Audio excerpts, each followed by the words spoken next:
नमस्कार दोस्तों, स्वागत है मेरे चैनल में आप सभी का। तो मेरे जितने बड़े भाई बहन और माता पिता हैं, मैं उनको प्रणाम करना चाहती हूँ। और आज मैं आप लोगों के लिए बहुत ही प्यारा एक चुटकुला देहाती नाच गीत लेकर आई हूँ। मेरा गाना कैसा लगे आप लोग कमेंट करके ज़रूर बताना। और जो लोग नए हमारे चैनल पर, प्लीज़ हमारे चैनल को सब्सक्राइब कर लेना। और गाने को आप लोग फुल वॉच करके सुनना। जब फुल वॉच करेंगे तभी आनंद आएगा सुनने में। धन्यवाद। ससुरु दुआरवा जमुनिया क पेड़वा, जमुनिया क पेड़वा, जमुनी चुएल दिन रात मोर साखी हो, जमुने चुएल दिन रात मोर साखी हो।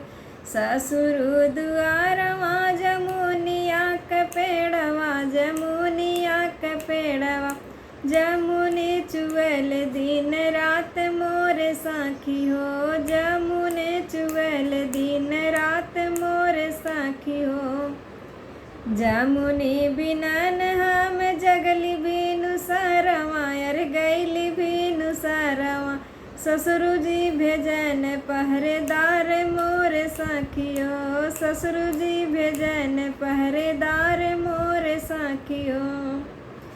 ससुरु दुआरवा जमुनिया क पेड़वा, जमुनिया क पेड़वा, अरे जमुने चुएल दिन रात मोर साखी हो, जमुने चुएल दिन रात मोर साखी हो। जमुने बिनन हम उठली बिनु सरवा, अरे जगली बिनु सरवा, भसुरु जी भेजन पहरेदार मोर साखी हो, भसुरु जी भेजन पहरेदार मोर साखी हो। ससुरु दुआरवा जमुनिया क पेड़वा, जमुनिया क पेड़वा, अरे जमुने चुएल दिन रात मोर साखी हो, जमुने चुएल दिन रात मोर साखी हो।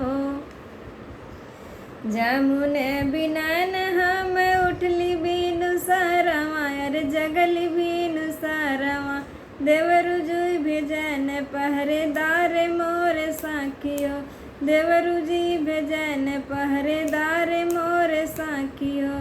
ससुरु दुआरवा जमुनिया क पेड़वा, जमुनिया क पेड़वा, जमुने चुएल दिन रात मोर साखी हो, जमुने चुएल दिन रात मोर साखी हो।